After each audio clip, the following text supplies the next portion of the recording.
अस्मद्गुरुभ्यो नमः। श्रीमते रामानुजाय नमः। श्री अलवेलुमंगा समेत श्री वेंकटेश्वर स्वामी नमः। श्री कृष्ण परमात्मे नमः। श्री गोदादेव्यै नमः। नीलातुङ्गस्तनिगिरितटिसुप्तमुद्बोध कृष्णं पारात्वं संश्रुतिहृदमध्यापयन्ति सोचिष्टायां सज्जनिगणितया पुङ्क्त्वे गोदा तस्यै नम इदमिदं वस्तु भूयः அன்னவயல் புதுவயல் ஆண்டாள் அரங்கற்கு பண்ணுதல் பல்பல் பதியம் இன்னிசையால் பாடி கொடுப்பா மாலை பூ மாலை சுடி கொடுத்தாளை சொல்லு சுடி கொடுத்த சுடுகொடியே தொல்பாவை பாடியல்வ பல்வலாய் நாடி நீ வேங்கிற என்ற ఎమ్మాతం నాగండి నల్గ. భగవద్భక్తులందరికీ నేటి 24 పాఠం అనుసంధానానికి స్వాగతం. அன்று வளர்ந்தாய் அடிபோத்தி சென்றங்கு தென்னிலங்காய் செத்தாய் திரள் போத்தி பொன்றஜாக உழைத்தாய் புகழ் போற்றி கண்டுடையாய் உழைத்தாய் கடல் போற்றி குண்டுடையாய் உழைத்தாய் குணம் போற்றி வெண்டு பகை கேட்கும் நின் கையில் வேல் போற்றி என்றும் ஏன் சிவகமி எத்தை கொள்வான் இன்று யாம் வந்தோம் இருங்கேலோ ఎంబావోయ్. ఈ పాఠాన్ని ఇంకోసారి అనుసంధించాలి. అనే அன்றி புலகம் அளந்தாய் அடிபோத்தி செண்டங்கு தன்னிலங்காய் செத்தாய் திரள் போத்தி பொன்ற செழகழ்த்தாய் புகழ் போற்றி கழுகழ்த்தாய் கடல் போற்றி குண்டுகுழத்தாய் குணம் போற்றி வென்று பகை கேட்கும் நின் கையில் வேல் போற்றி என்றும் இன்னும் சேவகமே எட்டாய் பருவான் அனு இன்று யாம் வந்தோம் எங்கேலோ ఎంబావోయ్. ఆండాల్ త్రేషణం. దేవతల రాజ్యమును అపహరించిన బలి యొక్క అభిమాన అడించుటకై వామదేవుడై బలిని యాచించి వెంటనే త్రికుడవై కఠినమైన ఈ లోకమును కొలిసినవాడా, ఆనాడు కందిపోయిన సుకుమారమైన నీ దివ్య పాదార విందములకు ఈనాడు మంగళం అగుగాక. నిన్ను నమ్మిన సీత లంకకు కొనిపోబడగా ఆమె కొరకై లంకకు వెళ్ళి సుందరమైన ఆ లంకానమును నేలపాలు చేసినవాడా, ఆనాటి నీ బాహుబలులకు ఈనాడు మంగళముగాక. నీడ కొరకై ఉంచిన బండిపై అసురు ఉండగా ఆవేశించగా ఆ శకటాసురుని కీళ్ళు ఉన్నట్లు కాలును జాపి తాంకించిన నీ కళ్యాణ గుణకీర్తికి మంగళమవుగాక. మాకు ఆధారమెట్టి నిన్ను సంహరింపదచ్చిన ఇరువురిలో ఒకడైన వత్సాసురుని గోటి బిల్లవలే రెండవవాడిని కపితాసురుని విసిరి ఇరువులను ఒకే మారు నేలకొసిన సమయాన్న ముందుకు జాపిన నీ శ్రీ పాదములకు మంగళముగాక. ఇంద్రుడు ఆకలి కోపముచే రాళ్ళు వర్షించగా వానిండి గోపాలను రక్షించుటకై సమీపం ఉందన్న గిరినొక ధానిని గొడుగు వలె ఎత్తి రక్షించిన నీ వాత్సల్యమునకు మంగళముగాక. తన జయశీలతచే ఎదిర్చిన శత్రువులు సమూలముగా నశింపజేసి నీ చేతిలో బల్లమునకు మంగళముగాక. ఇలా నీ యొక్క వీరచరితముని కీర్తిస్తూ నీ నుండి పరై అను దాన్ని పొందిన నిమిత్తమై ఓ స్వామి ప్రస్తుతము మేము వచ్చితిమయ్యా, దయచూపవయ్యా అని ఈరోజు ఈ గోపబాలికలందరూ కూడా ఆండాలతో పాటు ప్రార్థిస్తున్నారు. భగవంతుని గుర్తించిన చేతనుడికి భగవత్సేవ చేయడంలో 2 దశలు ఉంటాయి. ఒకటి జ్ఞానదశ, రెండవది ప్రేమ దశ. మొదటిది కాయ లాంటిది, తర్వాతది రసములు ఊరే పండు లాంటిది. జ్ఞానసులో పరత్వ గుణాన్ని భావిస్తారు. ఆయన సర్వజ్ఞుడు, సర్వశక్తి కలవాడు. పరత్వ గుణాన్ని జీవులందరినీ రక్షిస్తానన్నాడు. మంచి గుణాలు అన్నీ కలవాడు. సమస్త విశ్వము తన సొత్తుగా కలవాడు అని తెలుస్తోంది. ఏ విధమైన శక్తి లేని వాణ్ణి ఆయన చేత రక్షణ పొందాలి. నేను దుర్గుణకు ఆ కరము అయిన వస్తువులు నేను అని తలచి దానికి తగినట్టుగానే భగవంతుని రమ్మంటాడు. ఇంత చేసినా దయలేదా అంటాడు, రక్షించమంటాడు. ఈ సంసార విషయముల తప్పించమంటాడు. రక్షించబడడం ఆ దేవుని బాధ్యత అన్నట్టుగా నిర్బంధిస్తూ ఉంటాడు. ఈ జ్ఞానశిలో జీవ పరమాత్మ స్వరూపం స్పష్టంగా ఉన్నట్టుగా తెలిసిందన్నమాట. ఈ జ్ఞానమే పండితే ప్రేమదశ అంటారు. వీరు భగవంతుని సౌలభ్య గుణాన్ని, ఆయన యొక్కటి అతిలోక సౌందర్యాన్ని భావిస్తాడు. సౌగంధ్య, సౌకుమార్య, లవణాది గుణ విశిష్టమైన వీరికి గోచరిస్తుంది ప్రేమలో. అతన్ని గొప్ప పరత్వాన్ని, శక్త్యాదులను మర్చిపోతారు. ఈ సౌకుమార్యాదులు తమ స్వంత స్వామివే చేసేనని తెలిసింది. వాడంతటి సులభడైపోయాడే, ఎవరు రక్షణ లేరే, ఎవరి చూపు పడి చెదిరిపోతాడో అని, కందిపోతాడో, ఏ ప్రమోదం ఏర్పడుతుందో అని ఈ రూపానికి అనిపిస్తుంది. ఆయనలో శక్త్యాదులు మర్చిపోయినట్లే తమలోని చేతకతానాన్ని, అజ్ఞత్వాన్ని కూడా మర్చిపోతారు. ఆ భగవాన్ని అశక్తి, అజ్ఞానం కల శిశువుగా భావిస్తారు. తమను సర్వము తెలిసినట్టుగా తల్లిగా భావిస్తారు. అంటే ప్రేమ పెరిగే కొద్దీ స్వరూపం తారుమారవుతోంది. జ్ఞానదశ అంతే. శక్తిగల తల్లి వయసులో ఉన్న పిల్లవాడి శక్తిని చూసి అంత బలిసి ఉన్నావు, నీ పని నువ్వు చేసుకోలేవా అంటూ పిల్లవాడిని కేకలేసి పని చేయించడం లాంటిది. ప్రేమదశ అంటే ఆమె ముదుసలి అయిన కొడుకు బలము, యవ్వనం తొణికి లసలాడేది అంటే వాడైనా అమ్మ శ్రమ పెట్టడం ఇష్టం లేక వాని పని వాని చేసుకుంటానంటాడు. అమ్మో అలసిపోతావరా, నేను అలసిపెడతానని వాడి శక్తిని, తన ప్రేమ కప్పివేస్తే తన ఆ అశక్తి మరచి వాడికి అన్ని సేవలు చేయడం లాంటిది. ఋషులంతా కూడా జ్ఞానదశలో ఉన్నవారు. ఆళ్వార్లలో ఈ 2 దశలు మారి కనిపిస్తాయి. మన ఆండాల్ తండ్రి గారు శ్రీ విశ్వతులు వారిలో నిండు ప్రేమ దర్శనమిస్తోంది. భగవద్జ్ఞానతో పాండ్య సభలో పరతత్వ నిర్ణయం చేసిన వీరిని అంబారీపై ఊరేగిస్తారంటే పరివారంతో పరమాత్మ ప్రత్యక్షమయ్యాడు. మిగిలిన ఆళ్వార్ల రా కనిపించు అని పిలిచేవారు భగవంతుని. వీరి దగ్గరికి పరమాత్మ తానే వస్తే, అయ్యో వీళ్ళందరి కళ్ళ ఎదుట పడితే నీ కాంతి కందిపోవా, వెళ్ళిపో, అయ్యో నీ అందానికి దృష్టి తీయాలి అంటూ ఒక ప్రబంధమే పాడారు. అదే పల్లాండ్, పల్ అనేక, అండు సంవత్సరాలు నీకు దోష దృష్టి రాకూడదుగాక అంటారు. దీన్నే మంగళాశాసనం అంటారు. సాధారణంగా పెద్దలు పిల్లలకు చేసే ఆశీర్వచనం లాంటివి అన్నమాట ఇది. మరి మనం చేయవచ్చా పరమాత్మకి? చేయవచ్చో చేయకూడదో ఆలోచిస్తామంటే ప్రేమ లేనట్లే. జ్ఞానదశలో ఉన్న మాట మన మాట, అది మొదటి దశ. ప్రేమ అతిశయిస్తే క్రమం మరచిపోతుంది. శబరి ఎంగిలి పళ్ళను విదురుడు కృష్ణునికి ప్రేమలో ఏం చేస్తున్నది తెలియక పండ్లు పారేసి తొక్కలు పెట్టినా అంత ప్రేమతోనే ఈయన కూడా అవే తినేసి బ్రహ్మాండపడిపోయాడు కదా. అలాగే పెద్దలకు పిన్నలైన మంగళాసనం చేయడం ప్రేమ అధికమున్న నాడు వద్దన్నా జరుగుతుంది. క్రమం తల్లి క్రిందులవుతుంది, తలక్రిందులవుతుంది. ఆయన రక్షింపబడే వాడైపోతాడు. మనమే రక్షించేవారము అని భావిస్తాం. దేవునికి ఆలయాల్లో రక్షణ పడమంటే ఈ భావనతో ఏర్పడే మన ఆలయాలు హారతి ఇవ్వడం లాంటిదే. ఆలయాల్లో పెద్ద సమూహంలో భక్తులంతా కూడా గోష్ఠిగా చేరేది ఈ మంగళాశాసనం పాడి రక్షణ కవచం చేయాలనే.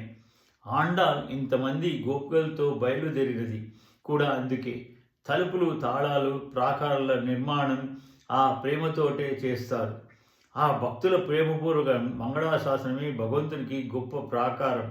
అది లేకుండా బాహ్యంగా ఎన్ని నిర్మించినా, ప్రార్థనలు చేసినా, పూజలు పునస్కారాలు చేసినా దండగా. అలాంటి ప్రేమల కోసమే తాను ఆలయంలో ఉంటాడు. వాని కోసం వారు అంత జాగరూకులకై కాపాడుకుంటూ ఉంటారు. అది తెలియని కొందరు దేవునికి ఇవన్నీ ఎందుకు, అలాంటి వాడేమో దేవుడు అంటూ అమాయక ప్రలాపాలు చేస్తూ ఉంటారు. ఈ పెరియాళ్వార్ల ముద్దుల లొలికే ముగ్ధ కన్యే మన ఆండాల్. కనుక ఈమె కూడా నాన్నగారి కంటే అధిక ప్రేమతో మంగళాశాసనం చేస్తుంది. ఈనాడు శ్రీకృష్ణుని సేవించి తన ఇతిహాసాల్లో పెద్దలందరిలోనూ కూడా ఈ ఆచరణ ప్రమాణంగా కనిపిస్తుంది. ముందు రామాయణం చూడండి. హం వేద్మి, రాముడంటే సర్వేశ్వరుడని నాకు బాగా తెలుసున్న విశ్వామిత్రుడు తాటక సంహారం సమయంలో ఆమె వీరికి మీదికి దూకుతూ ఉంటే శ్రీ రామచంద్రం సేవించిన ప్రేమ పారవశ్యంతో రామశక్తి అంతలోనే మరిచి స్వస్తి రాఘవాయ వరస్తు అని రామలక్ష్మణులకు మంగళమాకాని అన్నాడు. శీతాకాలం కాగానే తిరుప్రాణంలో దారిలో పరశురాముడు వచ్చినప్పుడు రాముని పరతత్వాన్ని మర్చిపోయి బాల్యమే కనిపించి తండ్రికి అభయం దాతు మహర్షి, నా చిన్న పిల్లవాడిని ఏమీ చేయనని చెప్పవా అంటూ మంగళం పాడి బ్రతికమలకు మూర్చపోయాడు దశరథుడు. సీతారాముల కళ్యాణంలో పాణిగ్రహం కాగానే ఆ రెండు హస్తముల కాంతికి ఏమి భంగం పాటులుదోని భద్రంతే ప్రతీక్ష చేవాం అని ఈమెని గ్రహించు నీకు మంగళమన్నాడు జనక చక్రవర్తి.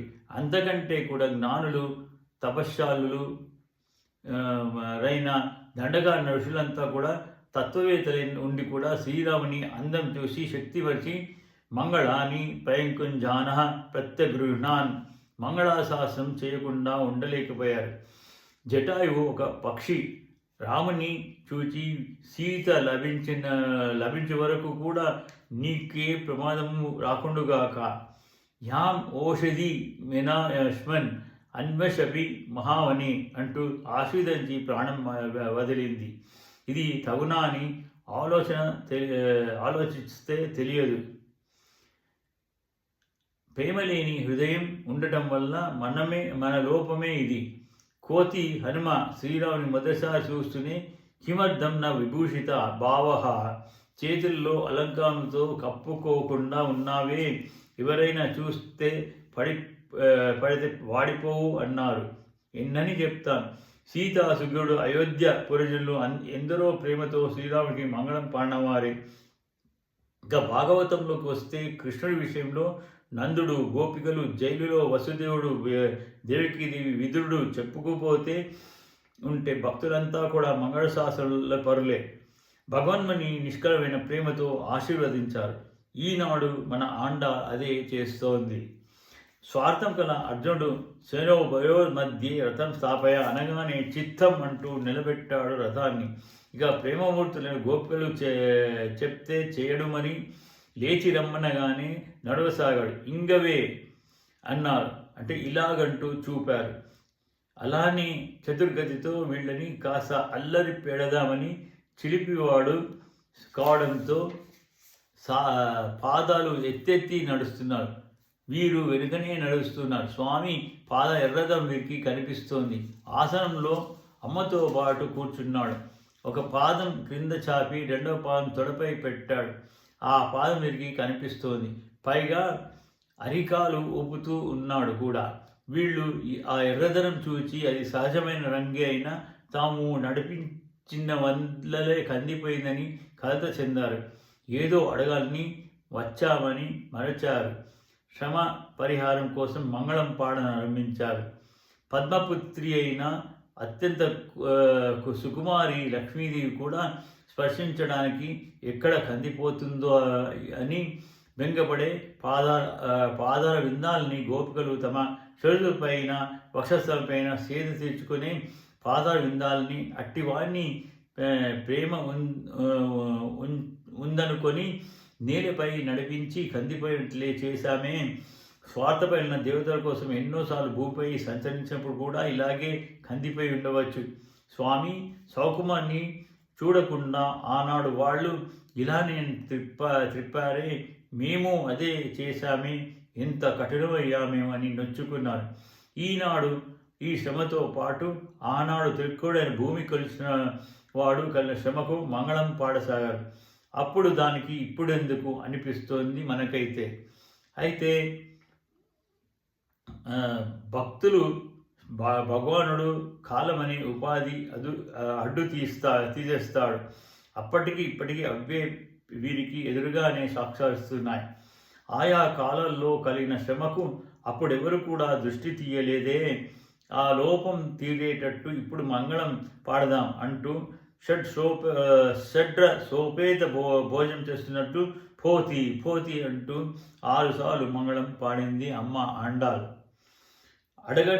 అడగడని వారందరికీ తలపై కాడు మోడనక, కొండ గుట్టనక, మట్టి ముల్లనక ఈ లోకమంతా కొలిచి ఇంద్రునికి రాజ్యం, బలికి కీర్తిని ఇచ్చి నీ పుష్పహాస కోమల సుకుమార పాదాన్ని ఎంత శ్రమ పెట్టావయ్యా.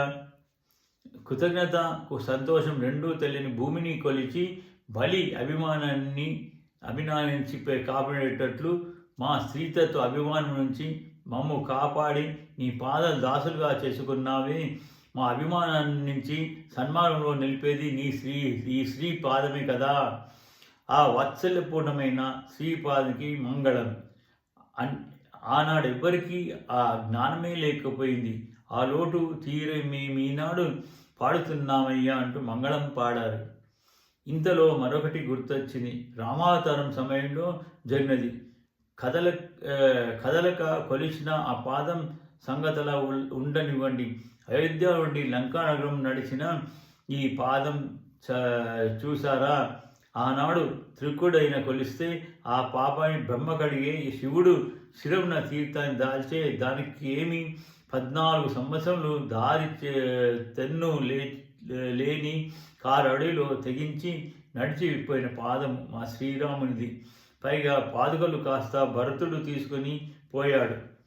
పులి ఉండే పొదలో దూరి దాన్ని లాగి చీల్చినట్టు రావణుంటే లంక చేరి ఏ ఇతర సహాయము లేకుండా అందరినీ గడగడరాల్సిన రావణుని చిత్రవధ చేసి చంపాడు శ్రీరాముడు అంటూ శ్రీరామునికి రక్షగా ఉన్న ఆ బలానికి రక్షగా మంగళం పాడారు. ఇంతలో కృష్ణుని చిన్నతనం గుర్తొచ్చింది. వెంటనే ఆ రాముడికేమి చక్రవర్తి దశరుడు తండ్రి, రాముడు బలాఢ్యుడు, శస్త్రధారి, గురువులు, మంత్రవేత్తలు. ఆయన కోసం ఎందుకురా బెంగ? మన కృష్ణుడి సంగతి చూడండి. 3 నెల నిండకుండానే తల్లి కావాలని పరుండబెట్టి అసురుడు ఉన్నాడని తెలియక బండి క్రింద ఆనాడిక రక్ష ఎవరు? మన కన్నేకు మనకి ఆయన శ్రీపాదం ఒకటి ఉంది. ఎదుటపడిన ప్రచన్న శత్రువుని గుర్తించి ముందుకు సాగి తాకిందంతే. శిఖడాసుడు కీళ్ళూడి పడ్డాడు. ఆ పాదం చూసిన కీర్తికి మంగళం పాడుదాం. శ్రీకృష్ణి పరాది భవన సామర్థ్యానికి పల్లాండు. అంతకంటే మరొకటి, తాను దూడలంటే వెంట పడతాడని వత్సాసుడై వెలగ చెట్లకు తాడి కృష్ణుడిని కపితాసురుడు మాట్లాడుకొని ఒకేసారి అనుకూలులు లాగవస్తే దూడని పట్టుకొని వెలగ చెట్టుకి కొట్టి ఒకేసారి ఇద్దరిని నేలకూల్చారు. అప్పుడు వంచిన ఆ త్రిభంగి పాదానికి పాడాలి మంగళం. ఏ ఇంద్రుడి కోసం ఇవన్నీ చేశాడో వాడే భవద్రవ్యాన్ని దొంగలించాలని అనుకున్నాడు. ఒకసారి సాగనివ్వని కృష్ణుడి మీద కోప్పడి రాళ్లవాన కురిపిస్తే ఆకలి కోపలేం పాపం అదే పోతుందని సహనంతో 7 దినాలు గోవర్ధని ఒంటి నేలపై నిలబడి గోపి జనాన్ని కాపాడావే తండ్రి, నీ సహనగుణానికి మంగళం. అయ్యో, ఇలా ఇన్ని గుణాలున్నాయని అన్నామంటే దృష్టి తగులుతోంది. అసలు అవన్నీ కూడా గొప్పగాయ. నీ చేత పట్టిన బల్లెం ఇన్ని చేస్తోంది. ఆశ్రితుల శత్రువులు సంహరించిన అది స్వామి చక్రమే అనేక రూపాల్లో ఉంటుంది కదా మంగళం. లోకులు నీ వద్ద చేరిన క్షుద్ర కోరికలు అడుక్కోపోవడమే చేస్తారు. మాకు ఇతరములు ఇవ్వవద్దు, నీవు అసలేమీ ఇవ్వవద్దు, మేము నీకు మమ్మల్ని ఇచ్చాగా పైగా సేవలు చేస్తాం, ప్రీతితో చేస్తాం అన్నారు. ప్రేమ వలన పాట వస్తుంది. ఈనాడు ఈ ప్రేమ ఎన్నటికీ తరిగిపోదు కనుక ప్రేమ ఉన్నంత వరకు ఈ పాట కూడా పోదు. ఆ పాటే మంగళం. దానికోసం తప్ప ఏదో పరై కోసం వచ్చినది. నీ కీర్తిగానమే ప్రయోజనం. ఊరి వారంతా మమ్మల్ని అంగీకరించాలనే కృతజ్ఞతతో వారి కోసం పరైను ఇస్తా అంటే పుచ్చుకుంటాం అన్నాం అంతే. మాలో మంచి బుద్ధి ఉన్న ఇప్పుడు పెద్దలు అంగీకరించినా ఇప్పుడు ఈ రోజుల్లోనేమి శ్రమ ఎవరు చూడరు. ఆ శ్రమ తీరా పాడాలంటే జ్ఞానం మాకు కలిగిన ఇప్పుడు విశ్లేష వ్యధ ఓర్వజాలని మేము మా బింకము వదిలి వచ్చాము. నీవే రావాల్సి ఉండగా మేము వచ్చాము. నీవు మమ్మల్ని పరీక్షించడం మానవద్దు, ఇక అనుగడవయ్యా అన్నారు. స్వామి చిరునోళ్ళు చిలికిస్తూ చూస్తూ ఉన్నాడు. మేమేమి ఎన్ని అన్నా మా ప్రార్థన కాదు సాధనం, మరి నీ దయ అంతే. దయయుపమని అడిగింది. అది కూడా తగదు, కేవలం నీ దయ మా అంటూ మంగళస్నానం చేస్తుంది ఆండాళ్. ఆండాళ్ తెలియజేయడం. జయ శ్రీమన్నారాయణ.